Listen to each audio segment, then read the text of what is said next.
There's a word called motivation. This word, we hear it every single day when we go to work. I feel motivated, I feel the drive. But can we break it down to internal and external? That's exactly what we're going to be talking about in this video so we can understand you as an individual as well as your employees and your peers. Let's go.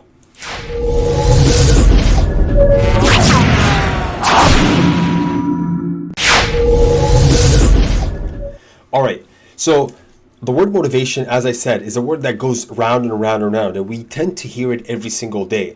And it is a feeling, it's an emotion. And sometimes you feel you're motivated, and sometimes you feel you're not motivated. Let me break it down so you can understand yourself more. When you understand yourself more, you're going to operate better and you're going to control your motivation.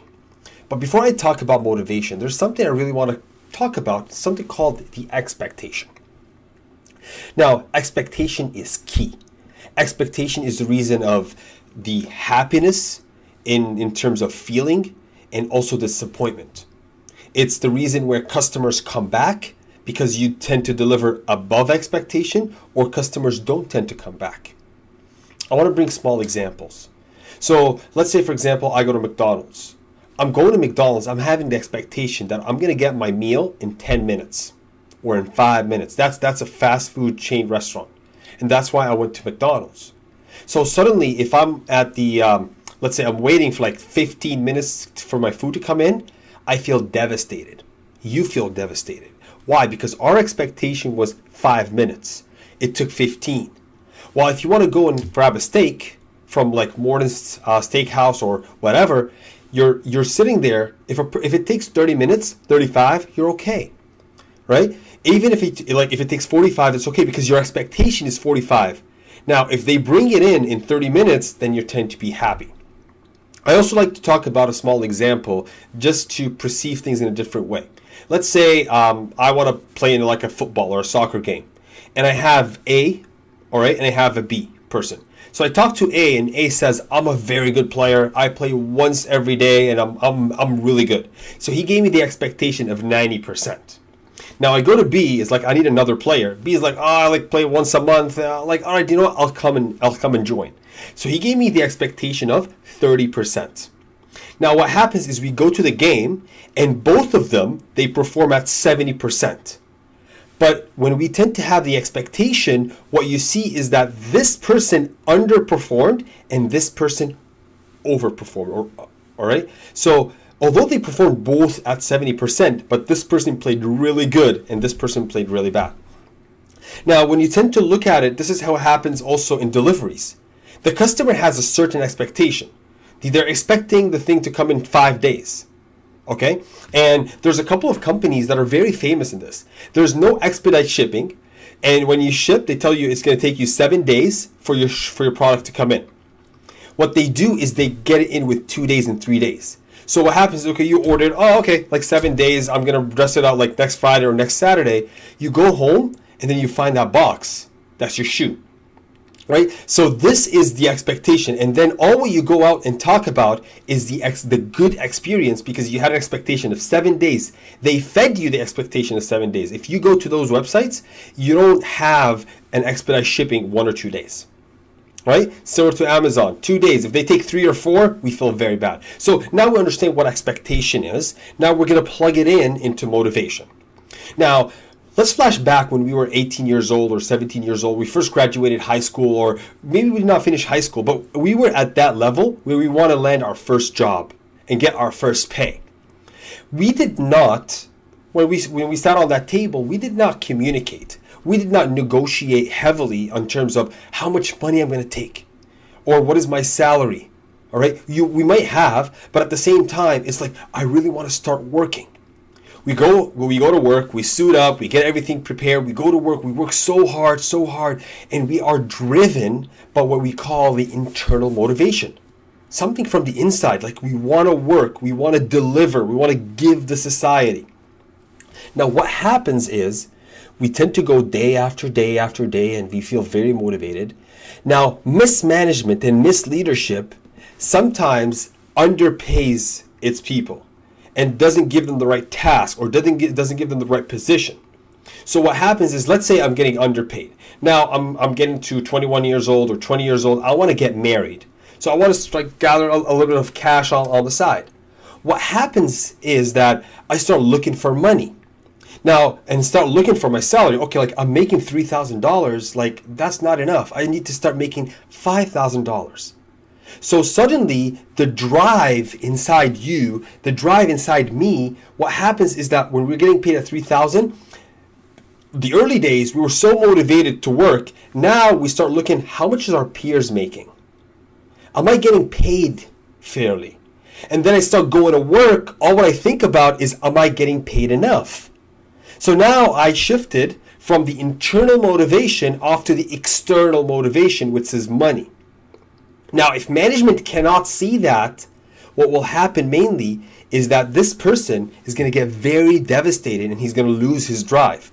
So now, all what you do is like you need the 5,000. So if you have another job that you need to shift everything to get the 5,000 in order for you to get your goal, you're going to shift your job. So now, this bad leadership and bad management killed the internal motivation and made it an external motivation, which is money. Now, external motivation is not only at money. Like, it's not only money. It can be title. Like, you're not getting the right job title that can help you practice your duties. Or also, you're not getting the right tasks to apply in, like, when you share it out. Like, you're not growing. So when you tend to go along, you need to understand that the external motivation can be money, or can be like, I'm not getting a lot of tasks, I'm not growing, I'm not developing, I'm not getting my job title. And then you tend to go to work, all you care about is the external motivation that comes from the outside. Now, there's nothing wrong with it, but this is caused by bad leadership. Good leadership is going to see it before it happens, so you keep the drive. Now, where is the main danger? The main danger is that if you had the internal motivation, if you had the internal drive, but at the same time, this thing went to external and stayed for external for a long time. Why? Because 3,000, you want to get paid 5, you get paid 4. Then when you raise up to 5, you should get paid 6. And then you always under that umbrella. Suddenly, you lose the internal motivation and it dies. And this is a very, very, I would say, dangerous place to be in terms of management to the people. So that is the external motivation. That's the internal motivation. Now, there's other things that come into it. But people that have internal motivation are the people that are always successful.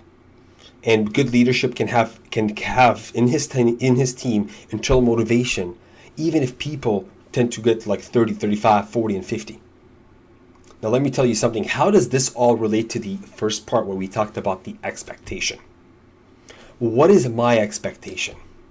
If I'm going to work and my expectation is to get paid the $5,000, suddenly this expectation just overcomes and takes over my day-to-day activity, my day-to-day job, right? So I start going to work. All what I care about is, am I getting paid enough? All what I care about is, am I getting the right salary? Because my expectation is the $5,000. And the expectation might shift, let's say, do a conversation. Or me sitting down and see my peers getting paid $5,000, I'm paying $3,000. Now my expectation is like, I need to get paid like $3,000, $5,000, $5,000. So you usually need to control your expectation. Now, to wrap it up, this is what happens to the customer that you're serving. You need to make sure that you know what their motivation is, what is so important for them, and at the same time, what is their expectations, and try to, like, it's called like under promise and over deliver. Try to do that. So this is my tip for you today. Just focus 100% on controlling expectation inside your mind, and try, if you're a manager, if you're a leader, don't kill the internal motivation within your team. And if you're a person that has this internal motivation, keep it up. And I'm going to leave you with this small story. There is a person that gave his kid a 200-year-old watch. So when he gave it to him, he told him, that's my gift to you. But I want you to go to the watch store and I want you to evaluate it. The watch store evaluated for $1. Yeah, I'll take it for $1. Then he came back, then he told him, I want you to go to the antique shop. The antique shop looked at it. Wow, it's like 200 years. I'm going to evaluate it at $500. The last thing he came back, he told him, I want you to go to the museum. They looked at it in the museum and they evaluated it, and they got people to evaluate it from the outside, and it hit over $1 million. So my tip for today is make sure you're at the right spot and you're getting evaluated in the proper direction, proper way, proper methodology, and the right people, right management is giving you what you are worth. If you're not getting what you're worth, change where you are. That's my tip to you guys. And as I said in my last video, focus on growing your skills, because they can take anything from you, everything from you, except what's inside. I'll leave you with that. Have a wonderful, wonderful Saturday. Take care. Talk to you soon.